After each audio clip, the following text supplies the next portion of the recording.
मेरे बेटे ने देश के लिए अपनी जान दे दी, वो भारत के लिए लड़ा। दुख इस बात का है कि वो हमारा इकलौता बेटा था। हमारा सहारा अब जा चुका है, हम अनाथ हो गए। सीमा पर तनाव, गोला बारूद, मिसाइल और हमले के बीच एक सच ये भी है। सच ये कि एक मजदूर पिता ने अपना सैनिक बेटा खो दिया है। सच ये कि पाकिस्तान को जवाब देते हुए 23 साल का जवान शहीद हो गया है। वीडियो की शुरुआत में आपने जो शब्द सुने वो शहीद सैनिक मुरली नायक के पिता श्रीराम नायक के हैं। एक लोकल चैनल से बात करते हुए कहते हैं, वो हमारा इकलौता बेटा था। सेना में जाना उसका सपना था। उसे यूनिफॉर्म बहुत पसंद थी। हम उस पर निर्भर थे, लेकिन अब हमारा सहारा जा चुका है। मैं और मेरी पत्नी अनाथ हो गए। समाधान जो भी हो, मैं इसे देश पर छोड़ता हूँ। जो भी निर्णय होगा वो देश को ही लेना है। मुरली नायक की उम्र महज 23 साल थी। बचपन में ही सोच लिया था कि देश की सेवा करनी है, सेना में जाऊंगा। मुरली मूल रूप से आंध्र प्रदेश के सत्यसाई जिले के रहने वाले थे, लेकिन पिछले कई सालों से उनका परिवार मुंबई में रह रहा है। इंडिया टुडे से जुड़ी अपूर्वा जयचंद्रन की रिपोर्ट के मुताबिक मुरली ने अपना सपना पूरा करने के लिए मात्र 20 साल की उम्र में साल 2022 में सेना ज्वाइन कर ली थी।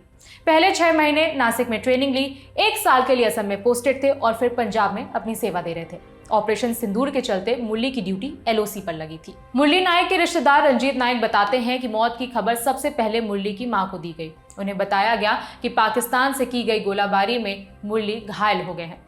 इंडियन एक्सप्रेस से बात करते हुए रंजीत नायक ने बताया, एक सीनियर अधिकारी ने मुरली की मां को सुबह करीब 6 बजे फोन किया और बताया कि आधी रात 3 से 3:30 के बीच गोलाबारी में मुरली अपने साथियों के साथ घायल हो गए। बताते चलें कि रिपोर्ट के मुताबिक 8 से 9 मई की दरमियानी रात मुरली नायक शहीद हो गए थे। उनकी मां ज्योतिबाई बताती हैं, बेटे ने आखिरी बार 7 तारीख को फोन किया था। हमारा हालचाल ले रहा था, पूछ रहा था हमने खाना खाया या नहीं। मीडिया रिपोर्ट्स के मुताबिक मुरली के माता पिता मुंबई में मजदूरी का काम करते हैं। मुरली अग्निवीर स्कीम के तहत 3 साल पहले सेना में भर्ती हुए थे। वो साल 2026 में वापस अपने घर आने वाले थे। मुरली आखिरी बार 15 दिनों की छुट्टी पर जनवरी में अपने घर गए थे। शहीद होने से मात्र 2 दिनों पहले उन्होंने घर पर फोन करके बताया था कि युद्ध जैसी स्थिति में देश की सेवा करने के लिए जम्मू कश्मीर जा रहे हैं।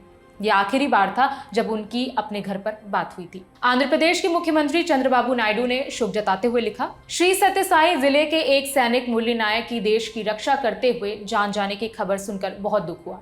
देश के लिए अपने प्राणों की आहुति देने वाले शहीद मुरली नायक को श्रद्धांजलि। मैं उनके परिवारजनों के प्रति अपनी गहरी संवेदना व्यक्त करता हूं। एकनाथ शिंदे ने कहा कि सरकार शहीद के परिवार के साथ है और वो उनके माता पिता से मिलने जरूर जाएंगे। जो शहीद हुआ है उनको अभिवादन करता हूं और श्रद्धांजलि अर्पित करता हूं।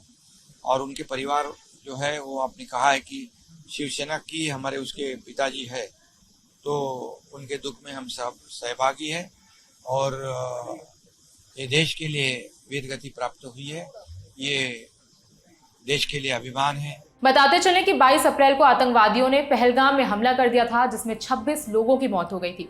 इसी आतंकी हमले के जवाब में भारत ने 6 से 7 मई के दरमियानी रात ऑपरेशन सिंदूर शुरू किया था। इसके बाद से पाकिस्तान लगातार भारत के रिहायशी क्षेत्रों पर हमला कर रहा है। हालांकि भारतीय सेना पाकिस्तान के हर हमले का मुंहतोड़ जवाब दे रही है। सारे अपडेट्स हम आप तक पहुंचाते रहेंगे। मेरा नाम है विभावरी। देखते रहिए दी ललन टॉक।